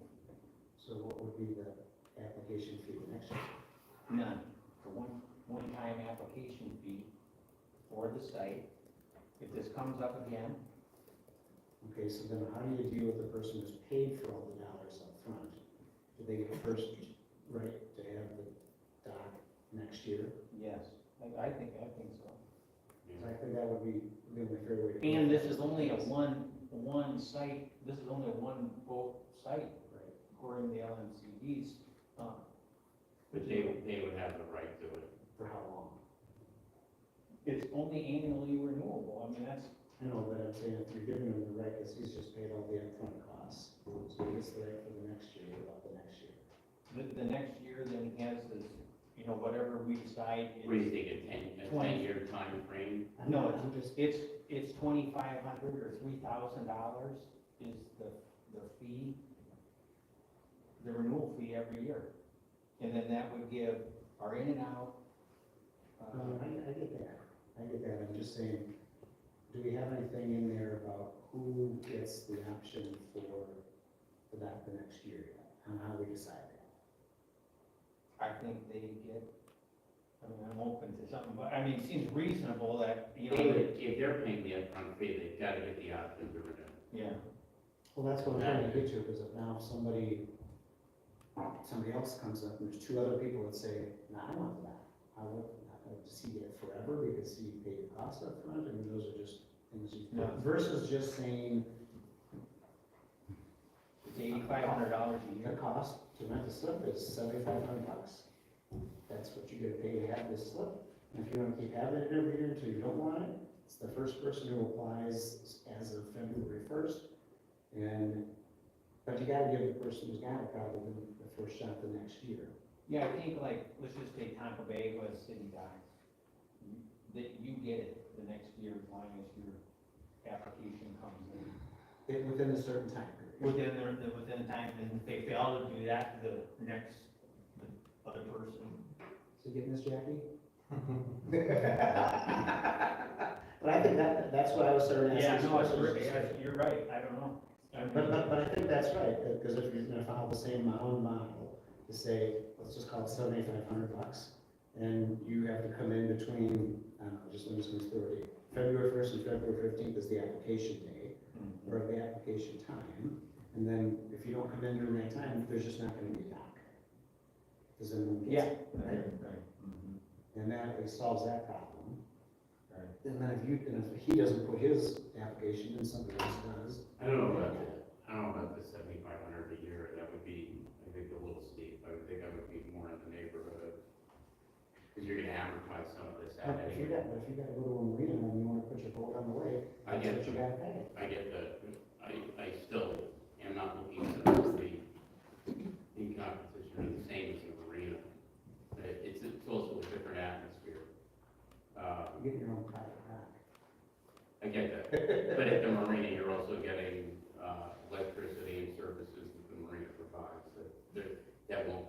I would be more in the neighborhood of thinking, your advertising costs for break even, not like one upfront fee, but I like the idea probably of a consistent annual fee, but probably more in the neighborhood of like $6,000. That's where I would think would be reasonable. We wouldn't be cutting a loss on it. It Well, would we would basically be, We would be. no, but the first year The maybe. first but year. The The first year second, we the would, second but- year, But I'm not it's worried a about break the first year, even, I'm worried but about, it's if we're gonna consistently have gonna it in be place, built. it's gonna be in place, people are gonna be renting it. for People are gonna years. be doing it for So forever. we're gonna put the So upfront that- cost in, but we will get our money back. Yeah, and In short order. And we're gonna be, by the second year, we're positive. By the third year, we're gonna be more positive. So Okay. I think a number of like $6,000 is more reasonable when you kind of advertise the cost. You build in depreciation, you got the cost of living going up and so forth, the cost of materials. The replacement dock cost is obviously gonna be higher down the road. What do you think? So I think $6,000 is reasonable. A higher one maybe is cleaner than, paying. Just 6,000, yeah. So basically they'd be doing 6 a year. What do you think of 6 million? That would be my proposal. I'm not looking for any money input.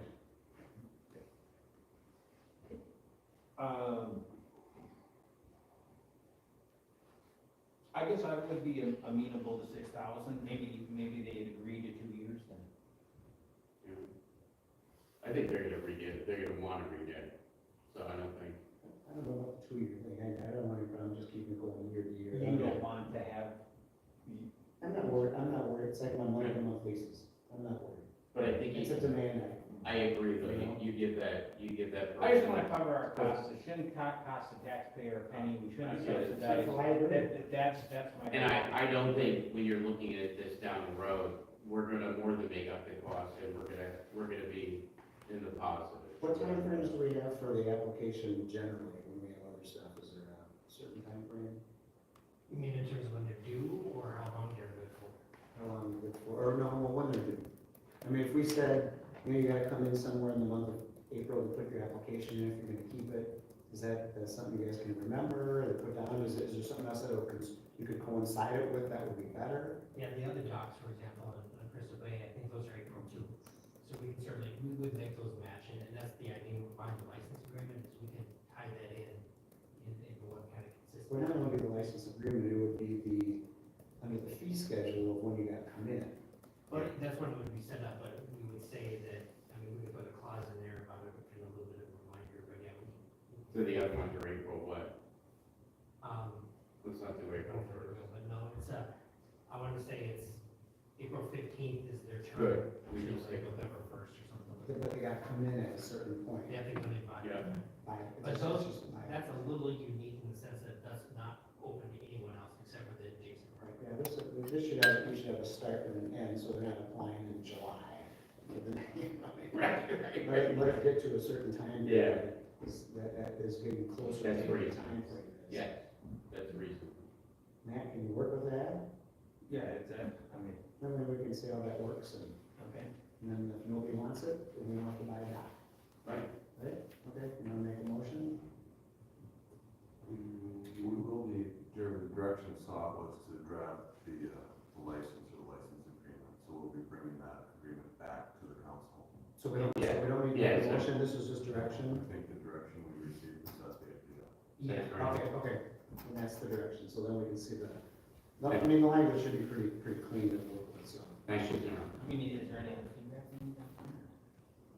I think we pretty well covered it. Yeah, I think we're good, unless you have anything else. No, I'm just wondering. we did ask for comment on the general question, but that decision's been made. Okay. All right. So, I'm sorry, Mr. Mayor, I'll bring this back.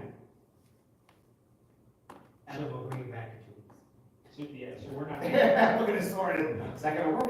I couldn't remember what date that would be. 2020. Yeah, So we weren't making a motion, we were just providing. We're just writing that, yes. All right, city attorney report. Wait, sorry, Mr. Mayor. Yes, Excuse ma'am. me, we thought there might be public comment tonight. Well, I was told. We've already had lots of public comment on what we're doing, So we weren't really doing public comment on putting it in place. We were just talking about how to charge for it at this point. I was told something different. By who? Jeremy, Yeah, we had asked, I had submitted a postcard asking for comment on the request because of generating comments from us fall and now, so that was the direction. Okay, so is it something about putting the dock in, just in general, or is it a cost issue? Putting the dock in. I'd like to make my comments, Sure. Mayor. Okay, come on. May I approach? Yeah, please, Thank you. state your name and address for the record, please. Of course. My name is Alice Ryman, 440 Big Island. I represent myself, my husband John, neighbors Jeff and Olivia Hornet at 450 Big Island. First of all, I'm gonna add that I wasn't aware that there was a commitment to this, so I don't know much about that. All I was aware of was this was a review of the application. All three of John, the Hornicks, out of town, and we are both on both sides of this access point that's being considered tonight. So I also want to talk about the access point and where the dock appears to be placed on the map is not dead center in the right of way, which is what we thought had to happen. So that'll come up later when I continue. It's our understanding that the applicant Joe Toole at 480 Big Island has requested he be permitted to lease a dock that the city of Orono supplies him at this location. After much misinformation, we also understand that this dock is to be 20 feet long now, and 3 feet wide. We also know that 480 Big Island, the Toole property, is an unimproved inland lot with no access to water or sewer and having no structure on it. We, the Rymans at 440 Big Island and the Hornicks at 450, have been misled and misdirected, which I consider as a transparency issue, now multiple times. In the fall, we were assured all 7 right-of-way locations were being surveyed. This did not happen, as I'll outline later. We called and we heard from an Orono City Hall employee that the access being considered was not the one you are considering tonight. Jeff and Olivia Hornet attended the city council meeting in 2021, opposing access for the dock, and at that meeting, they were told by you, Mr. Mayor, that he was not sure why they attended the meeting, because their side of the island is not being considered for the dock access. It was on the other side of the island due to proximity. Well, that changed. So the Hornets were also confused and asked at that time why the America's Boating Club, the Minnetonka Squadron, formerly the Power Squadron, was not brought up for the tools as a viable solution for the landlocked owners, as there is a clear path for them to walk to their property. Tools joined the boat club. It costs the city 0 time, 0 money, or maintenance, and it takes out all safety issues for pathways to your property. We were also made aware that there were numerous meetings in 2021, and many neighbors voiced their opposition to this request. At that time, the council directed the interested parties to develop an agreeable solution. At no time were we involved in this process. In response, the city council developed a licensing program for the island property owners to use space on city docks for access to their dock. It is also understanding that the LMCD may have approved the permit on the 23rd of February, but that several issues were brought up at their previous meeting Wednesday, February 9th, that we audited and participated in. At their meeting, there were specific questions members of the LMCD came up with for the city of Orono.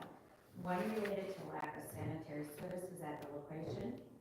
Your answer now is the Veterans Park location has 2 public restrooms. Well, guess what? That's not a feasible or reasonable place for the applicants or their guests for personal use. Those restrooms would be a good 20-minute walk through rough terrain to get to that place. No way can they be considered usable by that property owner. The LNCD rules state that a city dock must have toilet facilities. Second, fire safety was brought up at the LNCD meeting related to this unimproved property with no direct water on site. Should this property owner have a bonfire at his location that gets out of control, there is no way of stopping that forest fire from taking the entire island down.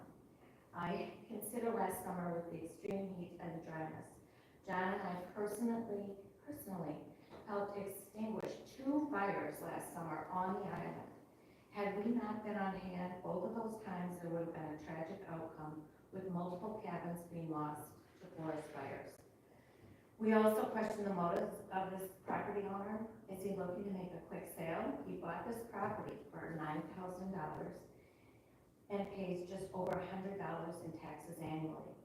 As of February 18, 2022, the City of Orono Community Development Director Jeremy Barnhart had not received or seen any building permit requests from the owner of 480 Big Island.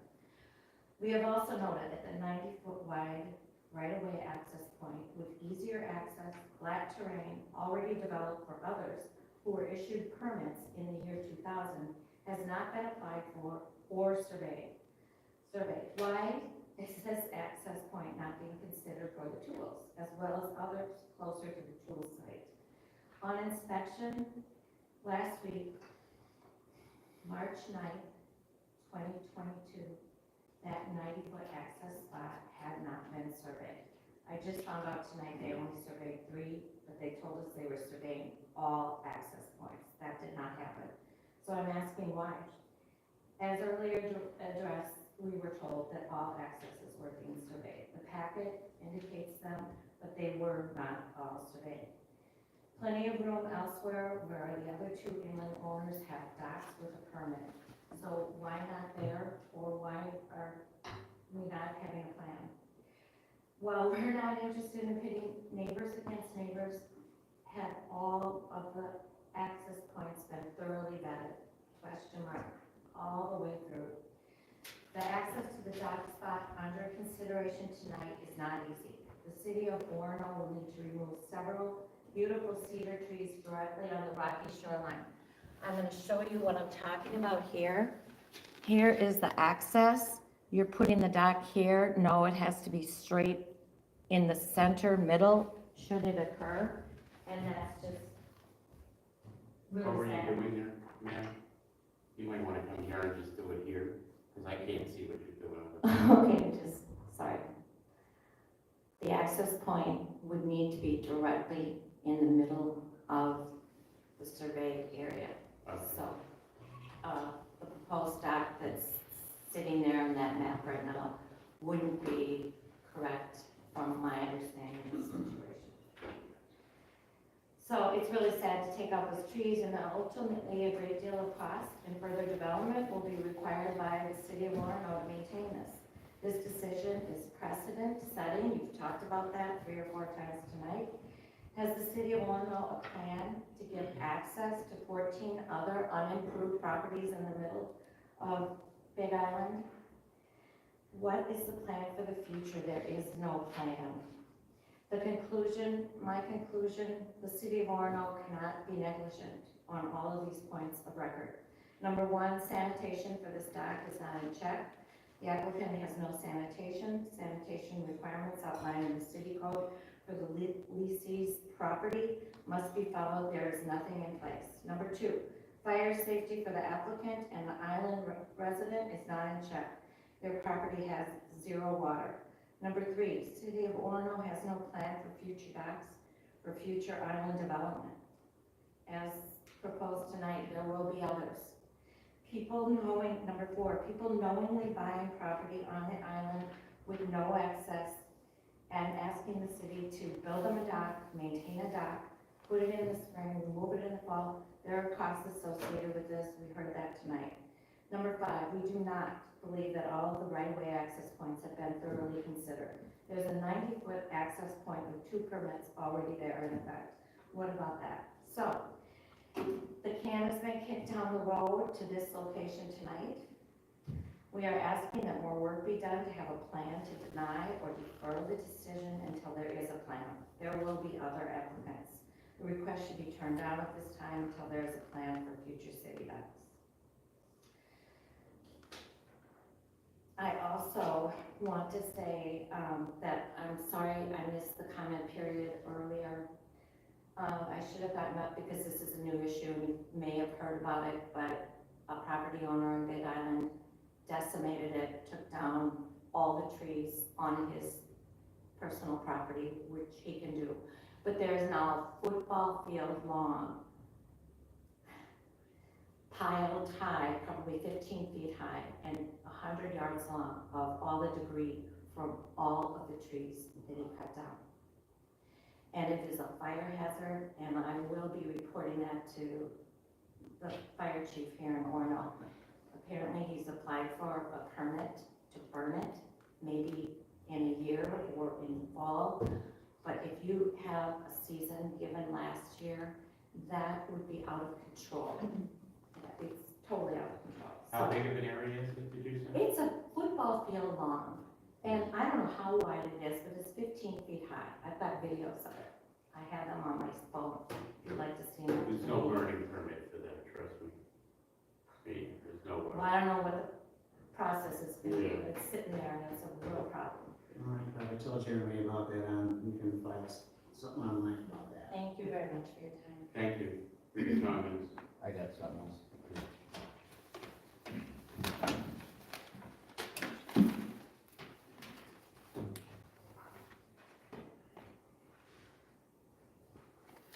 I'm Rick Parsons, I have 280 Big Island, and I was just wondering why they didn't use the access that's,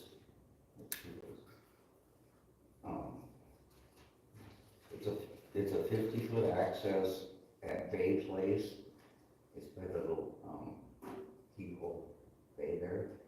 It's a 50-foot wide access.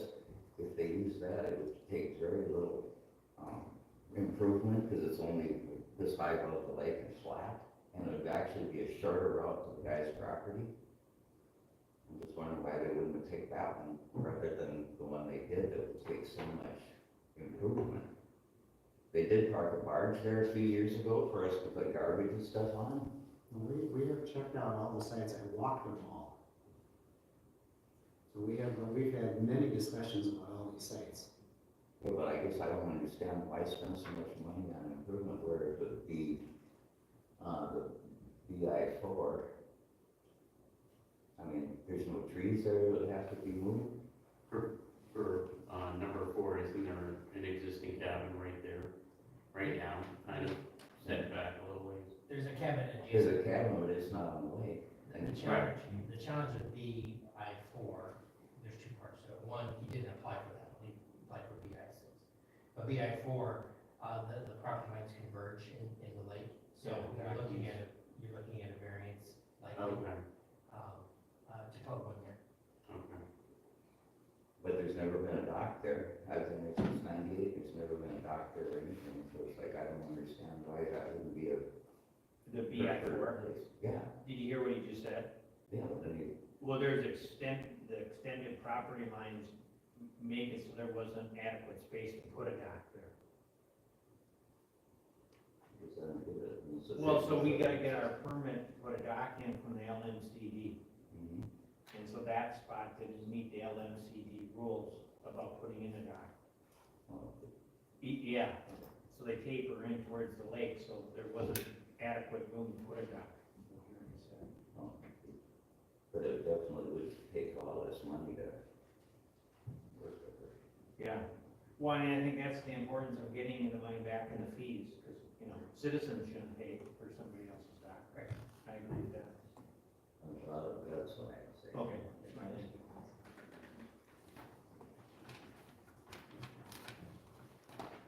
Thank you, Bill. Hi, everyone. Nice to see you again. Alia Champlin, 310 Big Island. Of course, when BI4 becomes part of the discussion, you're going to hear from me. I would put on the record that there is a judicial decree, I don't remember exactly the name, the year, judicial decree indicating that the Bay Place Road is no longer there.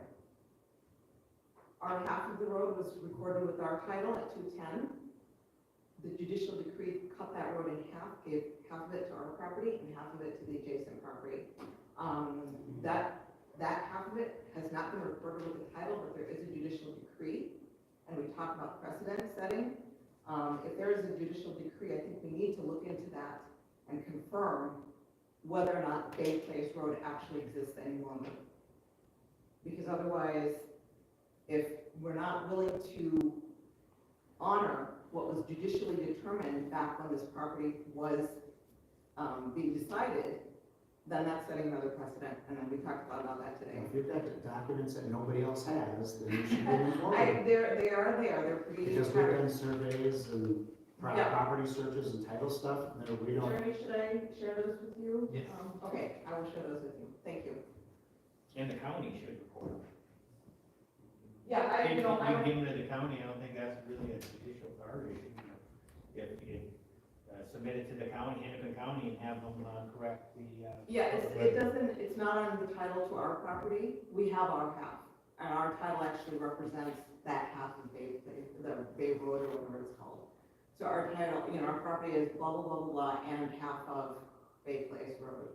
And the other half of it was, by judicial decree, was given. Well, I don't know what judicial decree is actually meaning, so. Well, yeah, well, anyway, Jeremy, I will, if that's okay, I will give you that document. All right, thank you. Yep.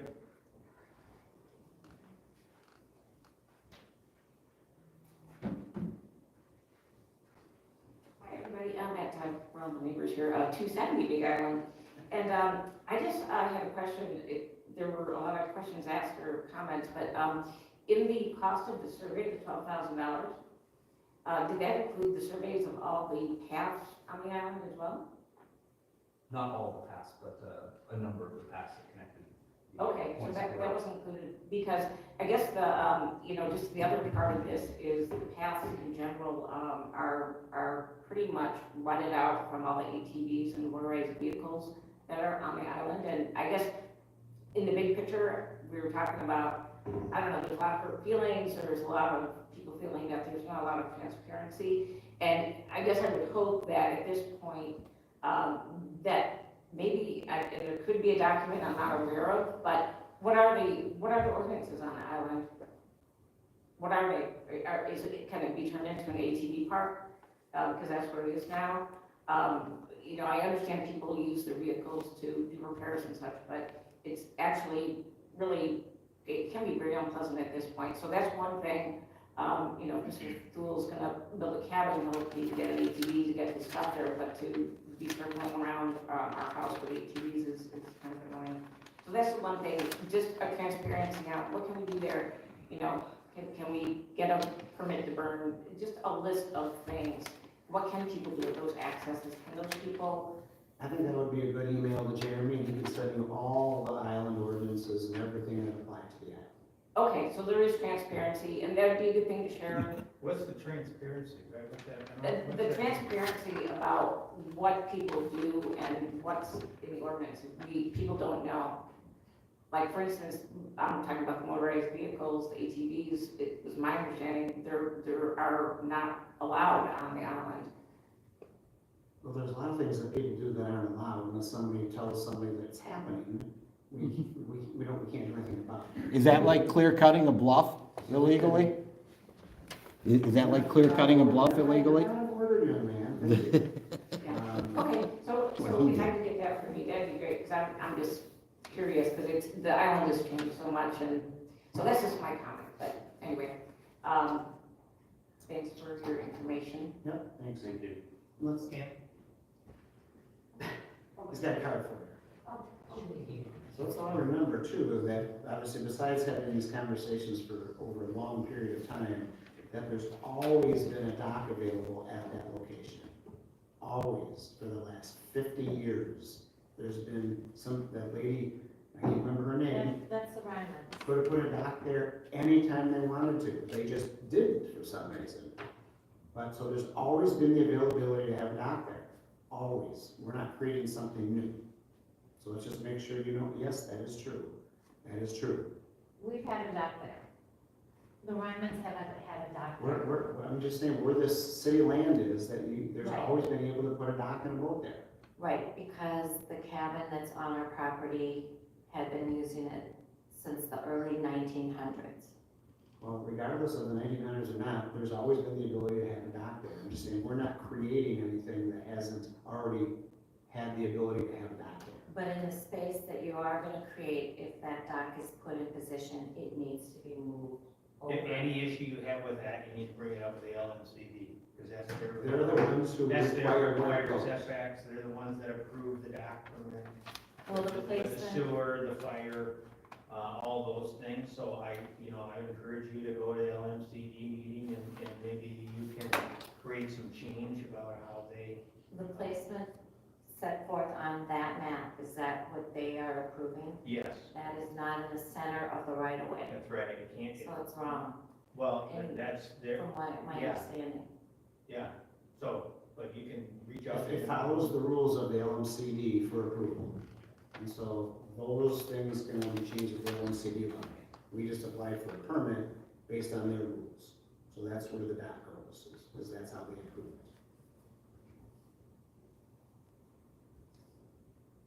Okay, city attorney. I have nothing, Mr. Mayor. City administrator, engineer report, street maintenance project.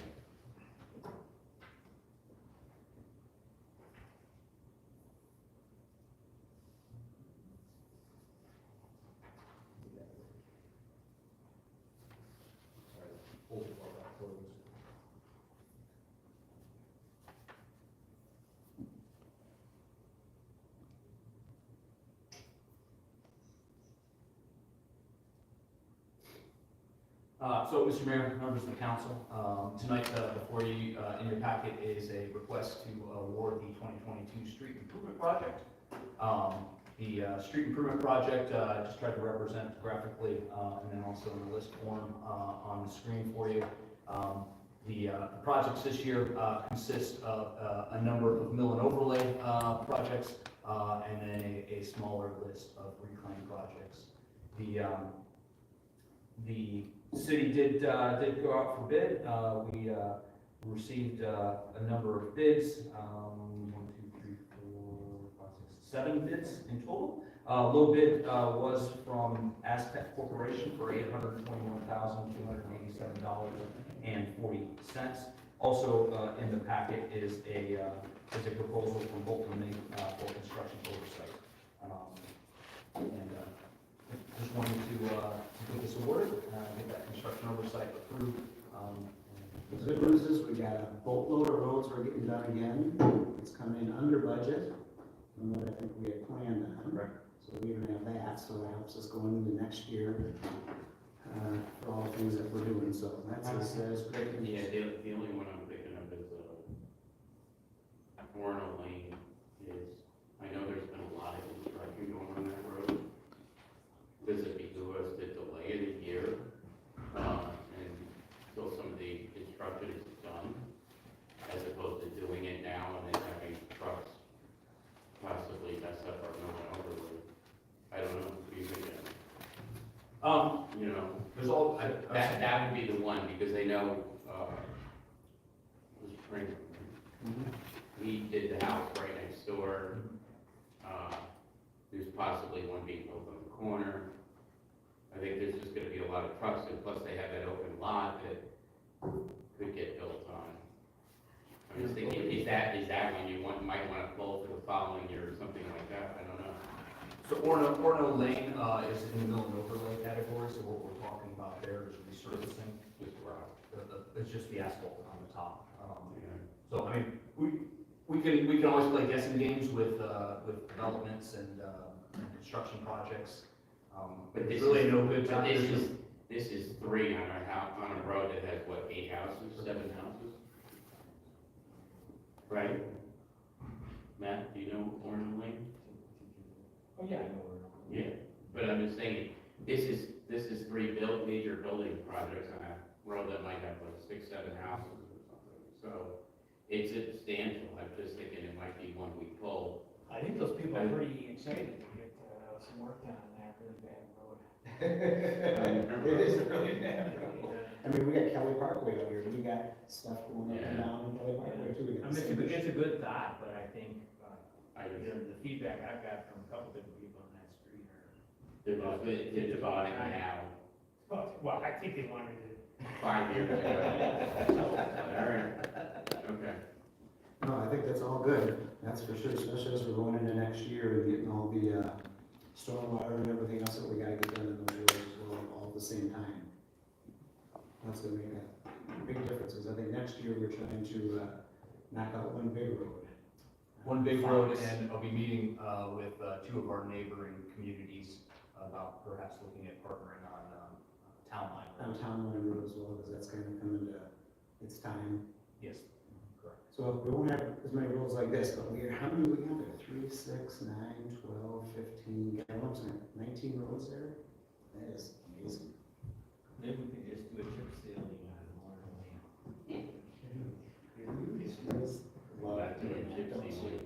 All right, make a motion. Make a motion to close the meeting. Adjourn. Good night. I need, requesting a motion to award the road Yeah, project. to award it. To award the road, I was making a motion. It's out here. That's We have an item here. I know, go ahead, Matt. You do it. Make a motion, street maintenance. I still say we're gonna pull on it, but it's. How's that? I'll second it. As requested, right? As requested, yeah. Okay, all in favor, say aye. Aye. 3-0, As Jackie. requested. I'm sorry. Okay, mayor council report, Councilmember Crosby. Nothing. Member Johnson, I guess yeah, I'll have to. You know, it really bothers me, this whole transparency thing, I keep hearing, it's just a real sore spot. It's not the government's job to go knock on your door and tell you what rights are in and around your property. You gotta take an active role in figuring those things out. And this whole transparency, lack of transparency keeps coming up. I'm here working for the city here, and I don't ever see it. I mean, I see a lot of transparency, and I'm frankly tired of people making those statements. But other than that, I was at the Gillespie Center this last Thursday last week. They were giving partnership awards to all their main partners that have made their senior center facility where they do lots of different things possible. So the city of Spring Park, Spring City Mound, City of Minnetrista, and the city of Orono have been there for the last 10 years, providing funding and keeping their project going. It's the kind of, we don't have any specific senior services we do specifically in Orono. They're kind of our senior facility that we kind of give money to help provide senior services as well. So they're not doing it just in Orono, it's the surrounding communities where everybody kind of goes, so everybody kind of gives them money to keep that going, and they're very appreciative of it. We're very appreciative of it. I know I'm a member, and I know I sponsor the golf tournament every year, so they're definitely an organization worth having around and continuing to fund. So that was, we put it on our Facebook page and website, the picture of the award, and I think they just sent me the pictures of getting the award today, so those will get up shortly as well. And spring break is coming up, so everybody be safe in travels. You know, there's some people who are on spring break now, but spring break for us next week. And so we won't miss any council meetings for normally spring break's always over our council meetings, so we didn't have to adjust any schedule this year, which was nice, so. And it's nice to have everybody have their masks off, that's for sure. Even though you still gotta wear them on buses and public transportation until April 18th or April 28th, something like that. So that'll go away soon too. So anyways, that's all I've got as well.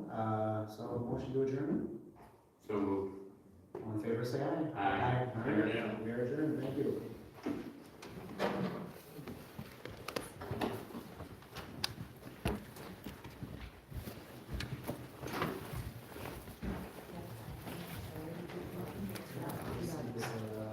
Nomination of fire hazard.